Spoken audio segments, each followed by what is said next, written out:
Hi, Namaskaram. I'm Vismaya KP, Senior Manager, Business and Operations at Haley Group of Companies. As you all know, ഞങ്ങൾ ഒരു multi വേർട്ടിക്കലിൽ work ചെയ്യുന്ന കമ്പനിയാണ് and today we are starting a podcast series with our CEO. And today's topic is commercial real estate, particularly that market evolution, investor mindset, and where the opportunity lies today. So I welcome Mr. Anas Mullasheri, our CEO and founder, to the podcast. Thank you Vismaya, thank you so much. നമ്മൾ കുറേ ആയിരുന്നു ഒരു പോഡ്കാസ്റ്റിനെ കുറിച്ച് ഇങ്ങനെ discuss ചെയ്തുകൊണ്ടിരിക്കുന്നു. So finally it's happen. ഇത് കുറേ ആളുകൾക്ക് ഹെൽപ്പ് ചെയ്യുന്ന ഒരു പോഡ്കാസ്റ്റ് ആകട്ടെ എന്ന് നമുക്ക് ആഗ്രഹിക്കാം, ആശംസിക്കാം. അതെ, ഒരു residential real estate and commercial real estate compare ചെയ്യുമ്പോൾ ഉള്ള മേജർ ഡിഫറൻസ് എന്താണ്? ആൻഡ് ഇൻവെസ്റ്റർ പെർസ്പെക്റ്റീവിൽ ചിന്തിക്കുമ്പോൾ ഇപ്പോൾ ആൾക്കാർ കൂടുതൽ കൊമേഴ്ഷ്യൽ റിയൽ എസ്റ്റേറ്റ് ആണ് ചൂസ് ചെയ്യുന്നത്. അതെന്തുകൊണ്ടായിരിക്കും? റെസിഡൻഷ്യൽ റിയൽ എസ്റ്റേറ്റ് ആണെന്നുണ്ടെങ്കിൽ ഇമോഷൻസ് ആയിരിക്കും ലീഡ് ചെയ്യുക. കൊമേഴ്സ്യൽ റിയൽ എസ്റ്റേറ്റ് ആണെങ്കിൽ അത് പ്യുവർലി ഇൻകം ആൻഡ് പെർഫോമൻസ് ആയിരിക്കും ലീഡ് ചെയ്യുക എന്നുള്ളതാണ്. ആളുകൾക്ക് അതിനെക്കുറിച്ചുള്ളൊരു ധാരണ ക്ലിയർ ആയിട്ട് ഉണ്ടായിരുന്നില്ല. റിയൽ എസ്റ്റേറ്റ് എന്നുള്ളൊരു ജനറൽ ഒരു കോമൺ ടേമിലായിരുന്നു എല്ലാവരും ഇതിനെ കണ്ടുകൊണ്ടിരുന്നത്. അപ്പോൾ ഒരു ഫസ്റ്റ് കുറച്ച് ഫണ്ട് നമ്മളുടെ അടുത്ത് വരുന്നു, ആദ്യം ഒരു ഇൻവെസ്റ്റ്മെൻറ്റ് ചെയ്യണം. അപ്പോൾ നാട്ടിൽ നമ്മളുടെ വീട്ടിലെ പേരൻസോ സിബ്ലിങ്സോ അല്ലെങ്കിൽ നാട്ടിൽ അറിയാവുന്ന ആരെങ്കിലും പറയുന്നിടത്ത് ഒരു ലാൻഡോ ഒരു വീടോ വാങ്ങുന്നു എന്നുള്ളതായിരുന്നു. ബട്ട് ഇപ്പോൾ ആളുകൾ ഇൻവെസ്റ്റ്മെന്റിനെ കുറിച്ച് കൂടുതൽ ബോധേഡാണ്. എന്തിന് ഇൻവെസ്റ്റ് ചെയ്യണം എന്നുള്ളതിൽ ആളുകൾക്ക് ക്ലാരിറ്റി ഉണ്ട്. അതുകൊണ്ട് തന്നെ പർപ്പസ് മാറി വളരെ ക്ലിയർ ആയിട്ട് എന്തിന് ഇൻവെസ്റ്റ് ചെയ്യണം എന്ന് തിങ്ക് ചെയ്യുമ്പോൾ അതിൻ്റെ അകത്ത് മേജർ എന്ന് പറയുന്നത് എന്ത് റിട്ടേൺ, എന്ത് പെർഫോമൻസ് എന്നുള്ളതാണ്. സോ ആൻസർ ഇത്രയേ ഉള്ളൂ. റെസിഡൻഷ്യൽ ആണെന്നുണ്ടെങ്കിൽ ഇമോഷൻസ് ആയിരിക്കും ലീഡ് ചെയ്യുക, കൊമേഴ്സ്യൽ ആണെന്നുണ്ടെങ്കിൽ ഇൻകം ആയിരിക്കും ലീഡ് ചെയ്യുക.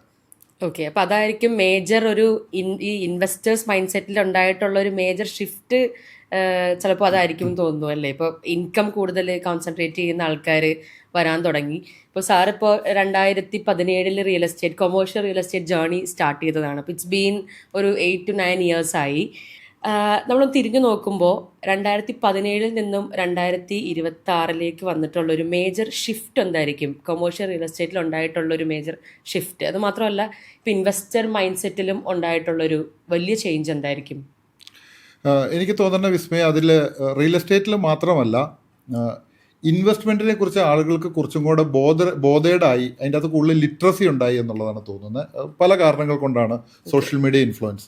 അപ്പോൾ ആളുകൾ ഏൺ ചെയ്യുന്ന ഒരു ഫണ്ട് എന്തിനു വേണ്ടി ഇൻവെസ്റ്റ് ചെയ്യുന്നു എന്നുള്ളത് അവർ തിങ്ക് ചെയ്യാൻ വേണ്ടി തുടങ്ങി. അതിനു മുന്നേ ഏൺ ചെയ്യുന്ന മണി ഒന്നുമില്ല ബാങ്കിൽ ഇടണോ, അല്ലെങ്കിൽ ഗോൾഡ് വാങ്ങണോ, അല്ലെങ്കിൽ റിയൽ എസ്റ്റേറ്റിൽ ഇടണോ, ഇതേപോലുള്ള ഓപ്ഷൻസ് മാത്രമേ ഉണ്ടായിരുന്നുള്ളൂ. അപ്പോൾ ഇപ്പോൾ ആളുകൾക്ക് അന്ന് കൂടുതൽ ആളുകൾ ചിലപ്പോൾ നെക്സ്റ്റ് ജനറേഷന് വേണ്ടിയിട്ട് അല്ലെങ്കിൽ ഒരു ഇമോഷൻ്റെ പേരിൽ അടുത്ത് കിട്ടുന്ന ഒരു ലാൻഡോ വീടോ വാങ്ങിയിടുന്നു എന്നുള്ളതിനേക്കാളുപരി ആളുകൾക്ക് വളരെ സ്പെസിഫിക് ആണ്. ഞാൻ ഇൻവെസ്റ്റ് ചെയ്യുന്നുണ്ടെങ്കിൽ അത് എന്തിനു വേണ്ടി ചെയ്യുന്നു, അപ്പോഴാണ് നമുക്ക് റിട്ടേൺ വേണം, അതിൻ്റെ അകത്ത് എക്സിറ്റ് ഓപ്ഷൻ വേണം, ലിക്വിഡേറ്റ് ചെയ്യാൻ ഈസി ആയിരിക്കണം, അപ്രിസിയേഷൻ സംഭവിക്കുമോ, ഇങ്ങനെയുള്ള കാര്യങ്ങളെക്കുറിച്ച് ആളുകൾക്ക് ക്ലാരിറ്റി വന്നു എന്നുള്ളതാണ്. ഓക്കെ, കൊമേഴ്ഷ്യൽ റിയൽ എസ്റ്റേറ്റിൽ ഒരു പ്രോപ്പർട്ടി ഗുഡ് ഇൻവെസ്റ്റ്മെന്റ് ആണോ അല്ലയോ എന്നൊരു ഇൻവെസ്റ്ററിനെ എങ്ങനെ ഐഡന്റിഫൈ ചെയ്യാൻ പറ്റും? ആൻഡ് അത് ഫസ്റ്റ് ഗ്ലാൻസിൽ തന്നെ സിഗ്നൽ തരുന്ന ഇൻഡിക്കേറ്റേഴ്സ് എന്തൊക്കെയായിരിക്കും? ഒരു ഇൻവെസ്റ്റ്മെന്റ് ഗുഡ് ഇൻവെസ്റ്റ്മെന്റ് ആണോ എന്ന് തിരിച്ചറിയുക എന്നുള്ളത്. ഇൻവെസ്റ്റ്മെന്റിന്റെ ഫസ്റ്റ് പ്രിൻസിപ്പിൾ എന്ന് പറയുന്നത് ഇൻവെസ്റ്റിഗേറ്റ് ബിഫോർ ഇൻവെസ്റ്റിംഗ് എന്നുള്ളതാണ്. പ്രൈസ് മാത്രം നോക്കരുത്, പ്രൈസ് അല്ലെങ്കിൽ പ്രൈസ് ലൊക്കേഷൻ മാത്രം നോക്കരുത് എന്നുള്ളതാണ് ആദ്യത്തെ കാര്യം. ആ ഇൻവെസ്റ്റ്മെൻറ്റ് എങ്ങനെ പെർഫോം ചെയ്യാൻ പോകുന്നു എന്നുള്ളതാണ് നമ്മൾ ഇവാലുവേറ്റ് ചെയ്യേണ്ടത് ആദ്യം. അതിന് കുറേ കാര്യങ്ങൾ മാറ്ററാണ്.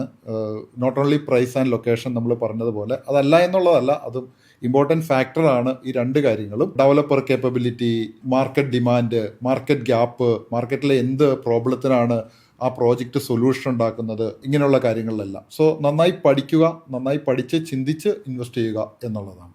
റിയൽ എസ്റ്റേറ്റിൽ ലൊക്കേഷൻ ഈസ് എവറിത്തിങ് എന്ന് പറയുന്നൊരു മിത്തല്ലേ? അല്ലെങ്കിൽ അതിനെപ്പറ്റി സാറിന് എന്താ പറയാനുള്ളത്?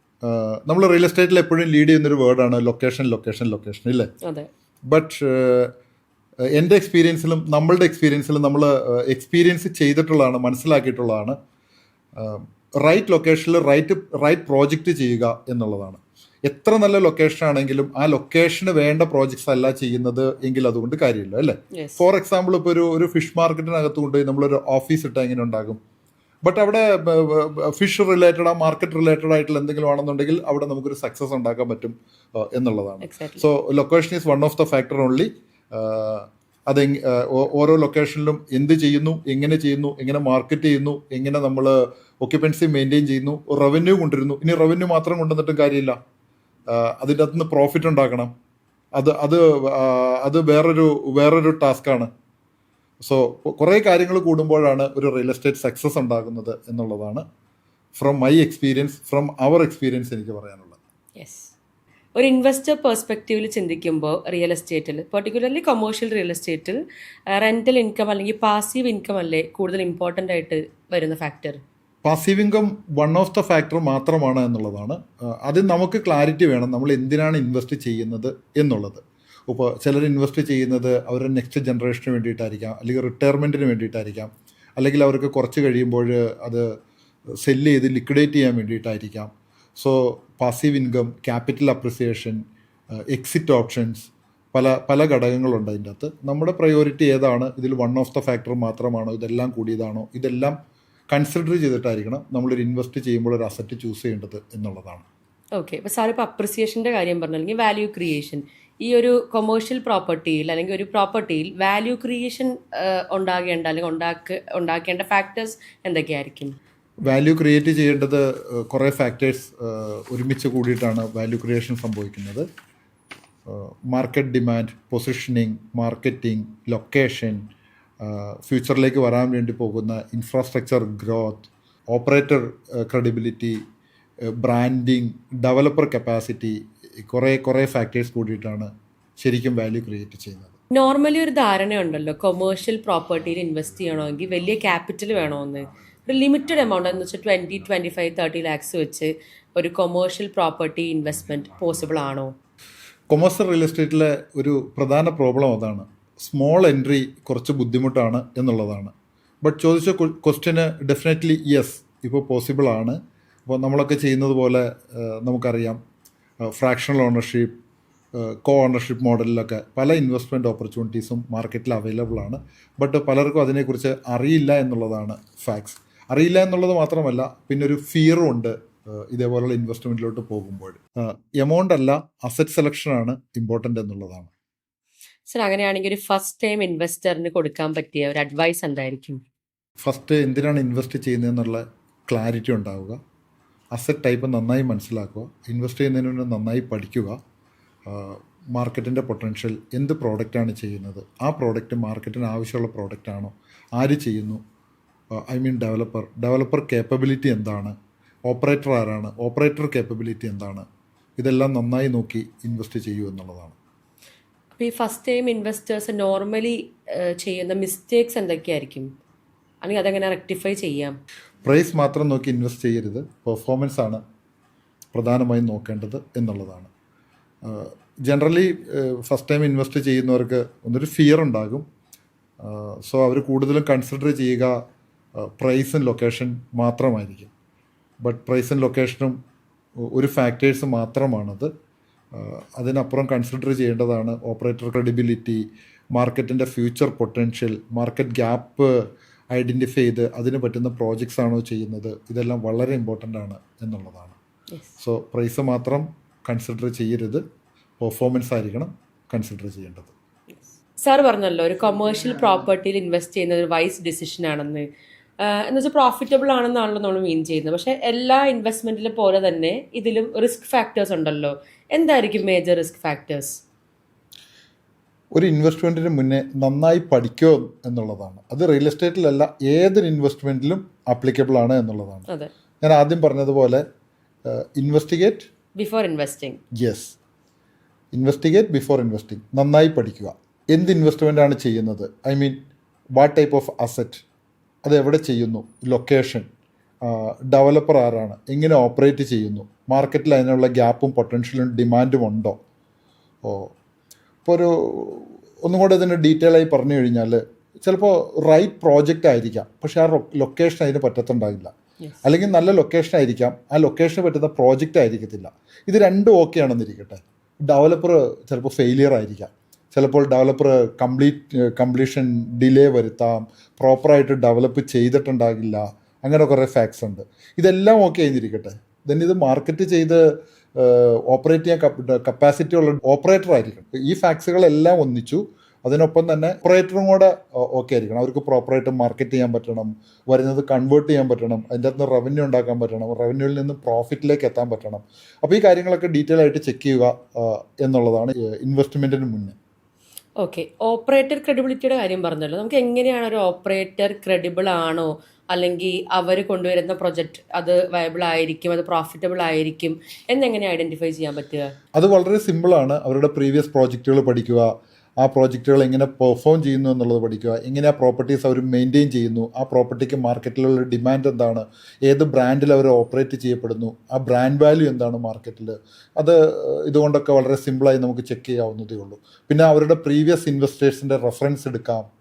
അപ്പോൾ ഒരു പെർഫോമിംഗ് കൊമേഴ്ഷ്യൽ അസറ്റ് എന്ന് പറയുമ്പോൾ എന്താ മീൻ ചെയ്യുന്നത് എന്ന് വെച്ചാൽ ഒരു പ്രോപ്പർട്ടി പെർഫോം ചെയ്യണം എന്ന് പറയുമ്പോൾ മെയിനായിട്ട് ഏതൊക്കെ ഫാക്ടേഴ്സാണ് അതിനകത്ത് കൺസിഡർ ചെയ്യേണ്ടത്?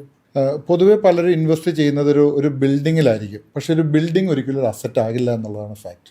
ഒരു ബിൽഡിംഗ് പെർഫോം ചെയ്ത് അതിന് റവന്യൂ തരുമ്പോഴോ ഗ്രോത്ത് ഉണ്ടാകുമ്പോഴാണ് അതൊരു അസറ്റായി, ഒരു പെർഫോമിംഗ് അസറ്റായി മാറുന്നത്. ഒരു പെർഫോമിംഗ് അസറ്റ് പാസീവ് ഇൻകം തരുന്നതായിരിക്കണം. നമ്മളുടെ എഫേർട്ട് ഇല്ലാണ്ട് നമുക്ക് ആ ഇൻകം കിട്ടണം, അപ്രിസിയേഷൻ ഉണ്ടാകണം, അത് ലിക്വിഡേറ്റ് ചെയ്യാൻ പറ്റണം.